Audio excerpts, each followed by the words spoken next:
Hello, my name is Daphne Calderon. This is my PET 360 main ethnography project.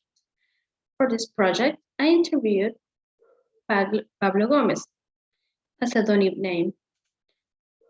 During this project, I had to focus on the experience at school for someone of another race and who doesn't speak English. Pablo was born in USA in 1994. His parents and his oldest brother are from Argentina. They moved from Argentina to Utah in the 19th. Pablo's first language is Spanish. He attended to school from kindergarten to 12th grade. Pablo continued his academic training at university in the USA. Now he's married and works for a North American company. As I said at the beginning, we're going to talk about the school experience of children like Pablo. I asked him about his interesting experiences right, um, at school, right? He doesn't know English because at home his parents speak in Spanish. So at school he had a translator with him all the time the first year. He always was with his partners, which is something great for me. But what do you think? Having a person with you the whole time, is it good? He said that sometimes it's good, sometimes not. And he explained in his own words, I learned English pretty fast, but I think a lot of students don't because for the first year I had somebody with me, and I think that with other students as well. But in the second and third year, it wasn't really an option, and I had to be that person for other children. It was kind of frustrated because we all had the same time to develop and grow and learn, and some children chose not to. So they put me in a situation that I had to become an interpreter. So he had to delay his learning many times to help other students who didn't make enough effort to progress. And he will start to talk about the decisions that enable inclusion or not.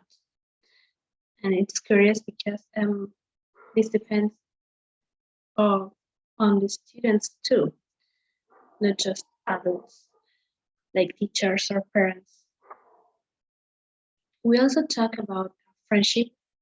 I asked him how did he become friends with people at school, and Pablo described it as super easy, becoming friend of children at school.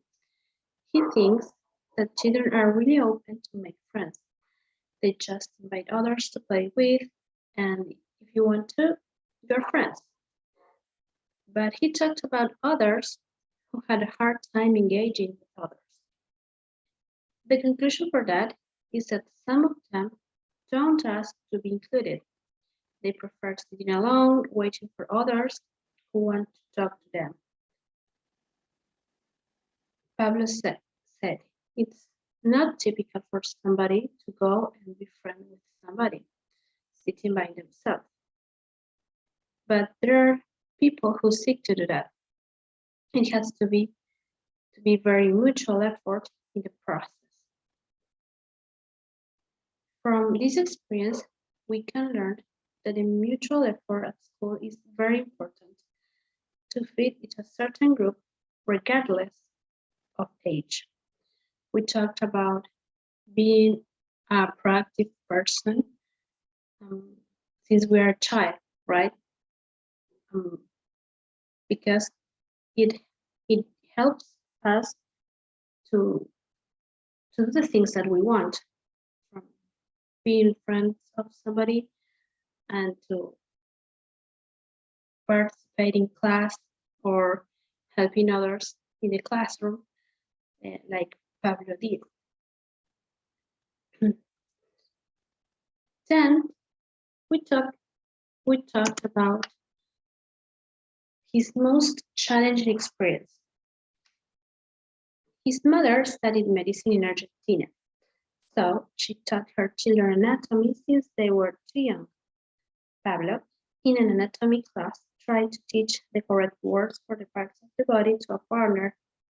Then he was accused of a kind of sexual harassment, and he was excluded from that class for the rest of the year. He was 8 years old, and he had to study alone the subject because some parents believed that this child could be dangerous around their children. The question is, would it be the same with someone of the same race? Maybe yes, or not, but we won't know it.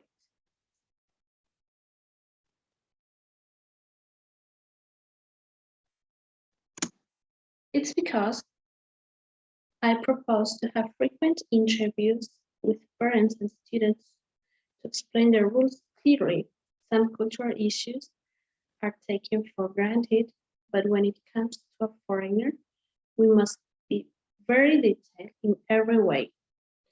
I say this because I am Argentinian, and in my country it isn't bad to talk about the body in anatomy class, even if it is your classmate of 8 who speaks appropriately about the topic. But it isn't the same all over the world, and sometimes we have to learn it the hard way. This is not good for the teacher or students.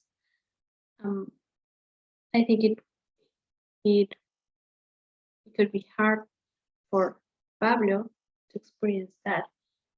Either way, and he said that he took advantage of this because he studied better alone and he could read a lot of books and study at his own rate. So he could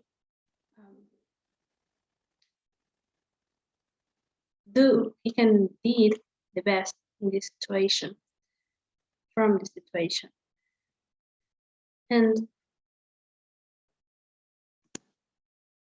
from this case, I learned that as teachers, we cannot take anything for granted or understood. We are in charge of teaching, including teaching our students to function in the classroom and to relate to each other. We can plan activities that enable students to work with a different classmate each time, so they will get to know each other. I like this picture because it shows how a team works, right?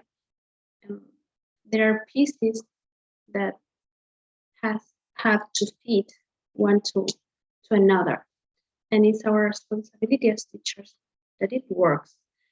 But we have to help students that they take the decision to make these pieces work too, because it is their responsibility too.